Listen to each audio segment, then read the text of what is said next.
Now I want you to imagine, see this ball here, I want you to imagine that ball is right here, but it's level with my club right now. Now if I do a perfect swing from this ball position, the ball will go straight, okay? If I move back here and the ball's still up there and I do a perfect swing, the ball will go to the left.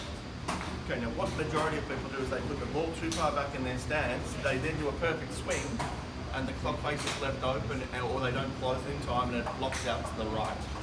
Okay, so that's why I will never allow my players to put the ball in the middle of their stance or anywhere past this side of my head. It must be here and that way. Never will I put it back here. Otherwise you're going to be making compensations in your swing. And some of the big ones would be you'll start moving away from the ball, you'll start throwing out early, or you might have to then flip your hands over. So all of these things are at the expense of efficiency and distance. Okay. We just talked about low point. Low point's divided. It's effectively done by where your sternum or the centre of your swing is. Okay, and that can change depending on where you go, and then where your hands are. That's going to define where the low point is. But as a general rule, it's going to be about 10 centimetres in front of the ball with an iron, and about 10 centimetres behind the ball when you're hitting with the driver. Okay. So keep that in mind. You also asked me about a driver. Where would the ball position be for a driver? Inside left heel. We take a wider stance and we tilt our body about that much so the ball's on the outside of the left shoulder and the sternum is pointing back there to that 10 centimetre place that we talked about behind the ball. Okay, so that's your setup. Then we're hitting the ball on the way up with the driver. When you've got the ball with an iron, we're going to be hitting on the way down. We want to feel like you're hitting the ball, then taking a big divot. Okay. So if you hit the iron, would you recommend like doing the hip shift? You have to.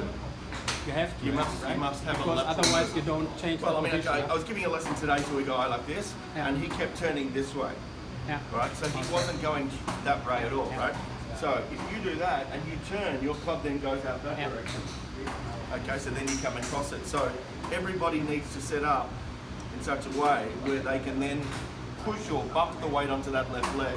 Yeah. So there's a bit of a lateral move which tilts the spine that way, which allows you to then come into the ball at the correct angle. Yeah. Now you asked about club face. Yeah. What do you want to know? Because so you actually recommended to me that I close my face. Well, you don't. I recommended that because you are opening your club face and closing it too much. Opening and closing too much is very hard to do under pressure. So if your club face is opening and then closing dramatically, what's going to happen is when you get to the point of impact, you're in the process of trying to close your club face. Now, if you reduce club face rotation and then put pressure behind the shaft, when you get to impact, you've got a whole lot more pressure behind the shaft and you're going to get a lot more power into the ball.